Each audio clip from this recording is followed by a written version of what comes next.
Welcome to The Fix. Sit down with copywriting experts Nick O'Connor and Glenn Fisher as they review, discuss, and improve real-world copy sent in by you. This is The Fix.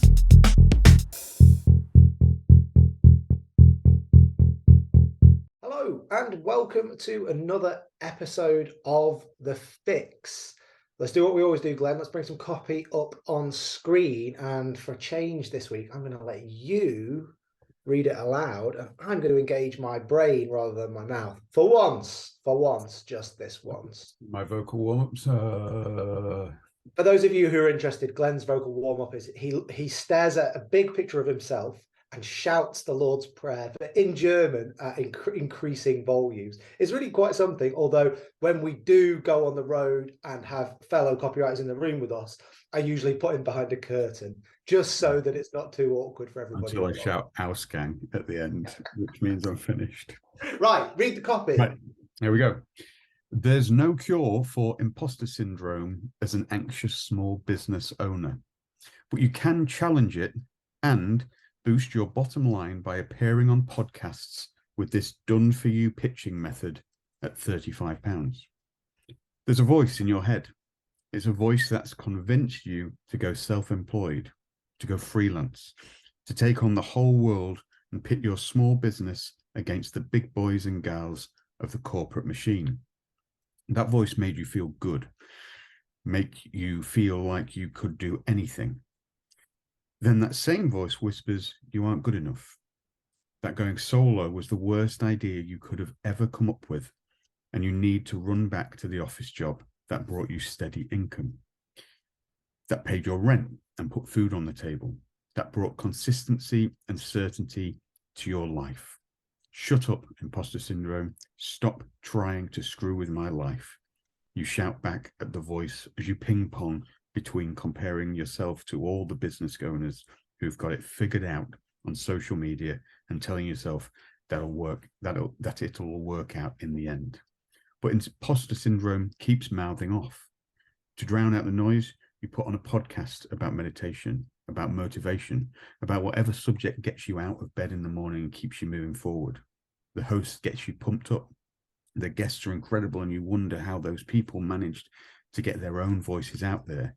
The more podcasts you listen to, the more you start to think about how being on a podcast could help you, could help get your business in front of a bigger audience. I'm going to stop there because that's the lead, and that's as much as anyone's going to give you. Right, so good piece of copy. I got a few comments. The first thing I'd say, I know we don't always do this, but we know the person who wrote this copy. You. It's written by a guy called Jamie. Now, if you're a long-term listener to The Fix, Jamie actually came on the show a few episodes back to talk about the mental health side of copywriting and freelancing in general and things like that. So he's familiar to you at The Fix. He's also a member of the Fix Accelerator. So we first met at the social event we did in Manchester. We all went out for a few beers. One of the perks of being a Fix Accelerator member is that we buy you your drinks.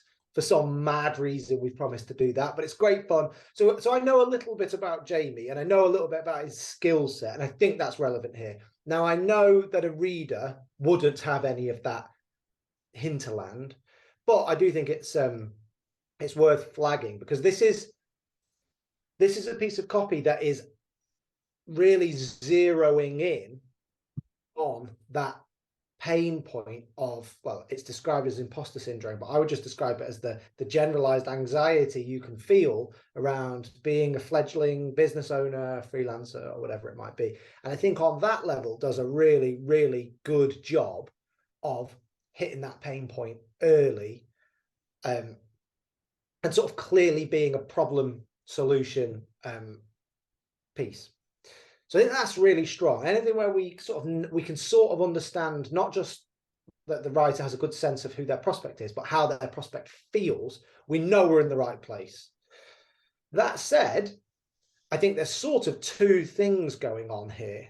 Two slightly competing, I wouldn't necessarily call them competing ideas, but they're competing ways of pitching. And so I'm going to describe one as blind and one as direct. Okay. So a blind version of this piece of copy would talk about being an imposter syndrome, but not mention you can appear on podcasts as a solution until later in the pitch. So it would say that, you know, all the stuff that the copy does say, because it does a great job. There's that voice in the back of your head, convince you to go self-employed, but then you just have, I would actually say there's another voice in the back of your head, because I think that's the way people think about it rather than the same voice, but that's separate. Something holds you back. I would just say that and then say really cleanly, what if there was a way around this that could have you feeling more confident, getting your business out there and whatever, and sell the benefits and then introduce podcasting. So that's what that isn't quite what happens here. It kind of does both of those things. So that would be a blind way in. So no mention of podcasts. A direct way in, or a non-blind. Okay, I've lost my. I'm a seeing way. Yeah, like the one that says podcast in the lead. You possibly don't need that big emotional build-up, because that piece of copy is selling to somebody who is desperate to get on other people's podcasts so they can get their message out there. It becomes a credibility play in that or a how-to, like, sorry, just to finish with that, it would be like a getting on your favorite podcast as a guest 101, a really simple guide. That's talking to that customer. They're two slightly different things. Yeah. I've stopped talking. Oh, you stopped doing that. That is the end of your point. The no, sorry to interrupt, but that I think you're right that it's two ideas. We talk about it so often. It's like someone's going to come and shoot us one day, but it's the idea. There's two ideas there, where it's imposter syndrome thing, which is a strong thing, and I know it's Jamie's strong suit with the philosophical bent, the mental health issues, all of that kind of stuff. And I think there's an idea there, like that emotional copy there. There's a few bits. We'll get to the technical later on. I just want to cover that because I've been talking about rhythm to a lot of people today. But yeah, that angle can be played, and I think you're right. I think it's slightly weird that it comes in podcasting. We've got like an offer there with 35 quid and all that. That doesn't feel right for that particular idea. I think you could commit to that idea. I think you've got two leads here. And then the second one about getting on podcasting, what I say is about raising your credibility. I think it's aiming to go, right, how do I get more credit? I get on these shows, I'm going to be like, become a voice, as Jamie is doing accurately. Yeah. So he's, I mean, round of applause to the man, because what he's doing is going on these things, building that product by showing you how to do it, which is how the best people do this thing. I know a lot. That's a third way, his own story. Yeah. You could do that. Yeah. So you could do that as a story variation of what would otherwise be like an offer led kind of, this is how you get onto things. You could actually do a story lead thing. And I think that's what it needs to do. I think you just need to prize those two pieces apart. I think that would be a great place to start and go, right, I'll commit that. If you do that, and I realize I've been looking at copy all day today, but when you separate those ideas, and I think you could almost like take the lines out that belong in each one, you'll then realize you have natural gaps that you need to fill, and then you go, all right, well, I need to fill it based on that lead and that idea, and that gives you, it will fill itself in almost. It almost writes itself, a bit of cliche, but I think it fills the gaps in. So I think that would be a really good exercise to do here. But I think everyone can do that when they see, oh, there's two ideas here or three. Get the bits of copy that relate to that specific idea and just do like a weird abstract poem of that thing and go, all right, well, I need to explain that now. And you'd have those different ideas. That's a very good technique. Actually, I wanted to bring the copy back up on the screen, but I'll pause just for a second. But that's something that we've been talking a lot about in the last few weeks with Accelerator members, where we talk about the rule of one, trying to make sure we have one big idea. And it's kind of a way of fixing copy. Like, there's too many ideas here. We need to, but actually I'm beginning to see it. I think obviously for writers of a certain level, people who aren't just starting. I mean, Jamie is obviously a good, strong copywriter. So he's not he's not writing his first copy. He's writing, I don't know how much copy he's written, but it's not this. He's not right at the start of his sort of journey. That actually at that point, identifying multiple ideas just within one lead just gives you loads of different approaches. You just have to prize them apart. So it's actually like, we said this over and over again at a workshop we ran recently, where it's like, you've got 5 ideas here and they're all good. Yeah. But you can't have them all in the same place. It's like you can't have a film about baseball, vampires, and horse racing. Okay, maybe you can. But like, just give me 3 films. Like, give me 3 pictures. That's a terrible metaphor. But just entangling them all up. And actually, if we just segue into the copy, we'll just get it back up on screen now. There's, okay, never mind the headline. There's a lead that's all about the emotion and the anxiety. And then it says, there comes to a line where it says, about 2/3 of the way down, to drown out the noise, you put on a podcast about meditation. There's a clear point at which that goes one step too far. And actually, if you just said, okay, that's one lead, the one that is the lead at the moment, and the part that starts with you putting the podcast on, that's another lead. Start there. Say you pop a podcast on, you see, you're listening to somebody, you would think, wow, they're so confident, they have such great reach, their business is clearly growing, how can I be them? 2 different ideas. We can just do them as 2 different leads. But it's not necessarily, so to look at the headline again, there's a no cure for imposter syndrome as an anxious small business owner, one idea, but you can challenge it and boost your bottom line appearing on podcasts. Those 2 things don't go together. Like, they don't, one idea doesn't lead logically to the next. So a reader, one thing they'll be able to do is look at it and say, this is a pitch for podcasts, but it started with being about anxiety, so I'm slightly confused, but I can also classify it. Am I interested in learning how to get on podcasts? That's why it's like, well, if that's who your customer is, if they can classify you as clearly selling a course about going on podcasts, then just give them that. Do a lead and a headline that says podcasts 101, how to use them, how to get on them, and how to market. Because if that's what your customer wants, and you're telling them that that's what's coming in this headline, give them it. But conversely, if the reader doesn't know they want that yet, but they are feeling imposter syndrome, you can talk to them differently. So it's actually 2 different customers, isn't it? They're not necessarily the same person, and those 2 ideas don't necessarily lead like smoothly from one to another. Problem, so go on a podcast. It gives someone, and I say I've been reviewing copy all day today, and it gives someone a reason to stop, to dismiss you. As soon as you have a conflicting idea, you just go, oh, I'm a little bit confused, I'm off. And that the art of copy is just giving someone no reason to turn away. Yes, you want to pull them in, but definitely you don't want to give them. It's like, I guess if you analogized it to like a football match, where it's like, whatever you do, don't lose. Like Sean Dyche just goes out to like the Burnley way or whatever. It's just to not lose. We just need to fight the bus and be here. That's one way. You'll get a point if you draw every game and you'll finish mid-table. That probably doesn't work. But like you would finish, yeah, you'd survive, yeah. So you do that, but that's only one kind of, you do that first. Then once you've done that, you go and try and attack and try and win the game and do something really good. It feels to me like sometimes you've got to think, right, I just need to first of all go, right, I want to give no one any reason to do anything bad, and it just needs to flow. And at the moment, as soon as you get down there and you go, oh, hang on a minute, I thought you said this was about that. As soon as that's there, I'm off. I've got a good reason to like leave and not bother with that. I actually being able to do clever stuff and engage them and pull them in, which that story stuff does, but you just it's that kind of learn your defense first and learn how you like can just give no obvious reason to stop reading, then work out how to keep them reading. Yeah, that's a really good point. Actually, just don't get any sort of minors on your driving license. As you always say. I actually wonder if here there's a product point to be made, which is, I'm not so sure people who feel like people who have imposter syndrome and are feeling anxious, is the answer to their problem to go on a podcast?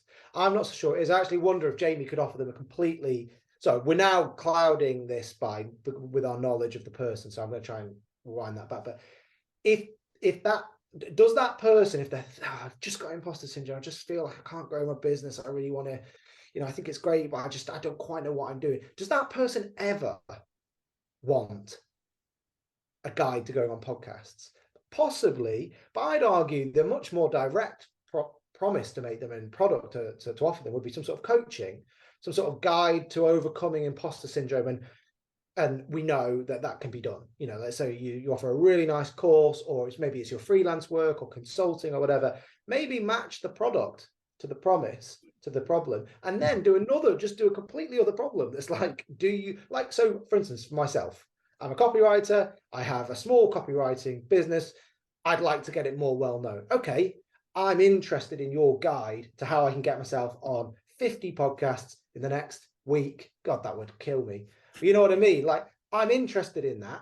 So maybe it's actually a product placement thing we're seeing here, that we're maybe trying to crowbar too many products into the same picture. As we actually have two, you have to sort of see it as like actually, this is great. I have two things. But I don't necessarily know whether combining them is the right idea, you know?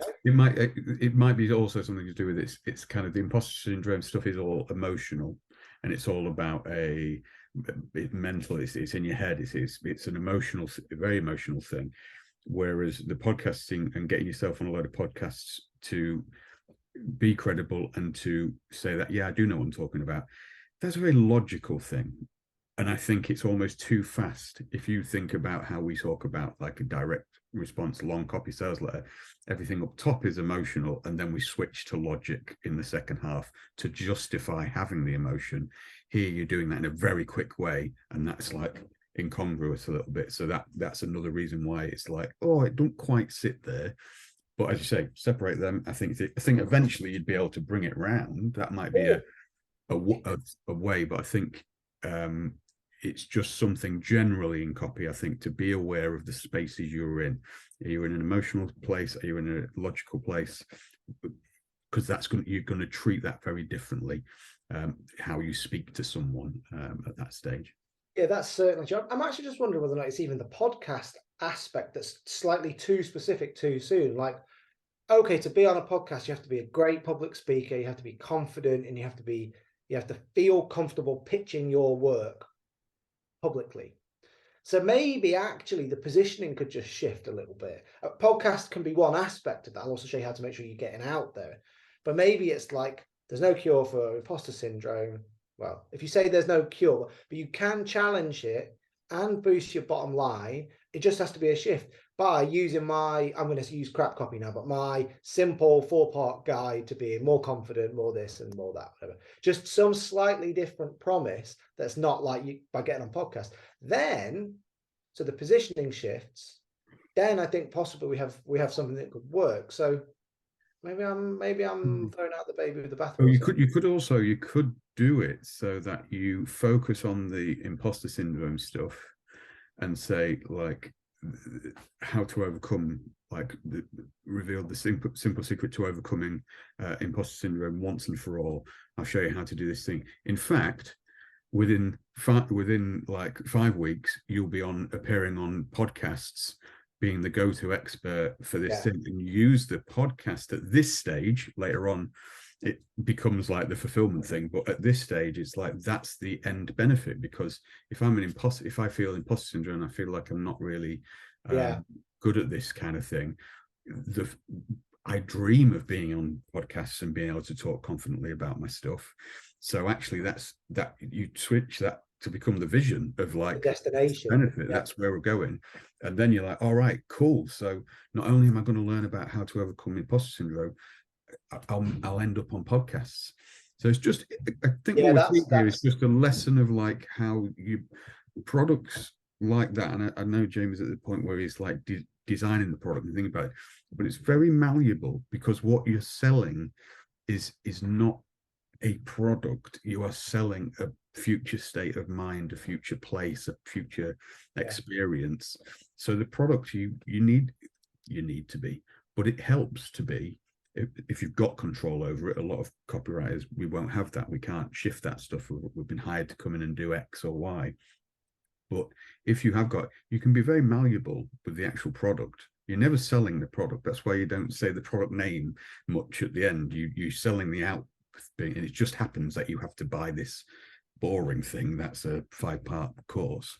It's like the Fix Accelerator. We're not selling a masterclass, and I think we're selling part of we're selling becoming a better, more confident copywriter. It's like that's the whole idea, is the output. So it's just interesting to think different. Don't get bogged down on the product.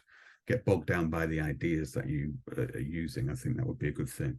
I did want to send one thing about rhythm of here, because there's a few bits where thing, but on the basis that Jamie is a member and he has got access to the rhythm masterclass that I recorded in the Fix Accelerator, I'm not going to do it. If people want to learn about rhythm, they should sign up to the Fix Accelerator and see that. But you're such a capitalist, Glenn. Do you want me to like give you a garbled version of it now? No. Karl Marx on my desk, and you're calling me a capitalist. Yeah. The levels of hypocrisy are too deep for me to get into. So just to round up, like I think, just to sort of encapsulate a lot of what we've talked about here, I actually think what's going on here is it's a problem solution promotion. It's a pain point that he's talking about, anxiety and imposter syndrome, which is absolutely the right way of pitching. And I was like, ton of products, but you've got to make sure that your solution directly addresses that pain point in a way that the reader will just get. Like, that sounds like exactly what I need. Make sure that that solution doesn't come in and it's like, if you're, let's say we were doing weight loss and we talked about the pain points around weight loss, and then we suddenly cut to a skiing course. Now that might be a good answer, but the reader will be like, hang on, this doesn't quite gel. That isn't what's going on here. It's an exaggerated version, I would say. But if you're using that problem solution and you're going in and you're really agitating around a pain point, it's just got to be like the absolute logical answer, that the answer you're looking for is this. I think if it's not, you run the risk of it slightly always feeling like two things. So I think that would be my overarching point.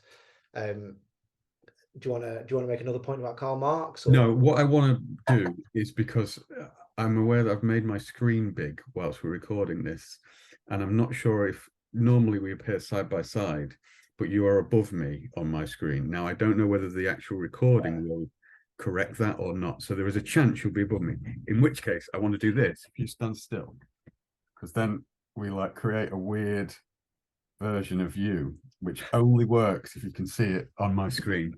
Let's hope that that's there for a bonus round. Well, you can use that for the thumbnail. You can use that for the thumbnail. Well, no, because it's only happened on my screen, so I might be the only person who ever sees that. Or unless I take a picture of it now. So we've got it. This is good stuff. This is, if people are still watching now, then well done. Right there. There we go. Right. On that note, we will see you next time for another episode of The Fix. In the meantime, send us your copy if you want to see it reviewed. The email address you need is feedback@thefixcopywriting.com. Get in touch. Anything you've got, emails, sales pages, landing pages, ebooks, anything you like, send it in. We'll review it. Aside from that, thank you very much, and we will see you next time. Goodbye. Goodbye. That's all for this episode, but if you'd like to get your copy reviewed, or you've seen some copy you want Nick and Glenn's opinion on, get in touch at feedback@thefixcopywriting.com. Thanks for watching, and don't forget to like and share.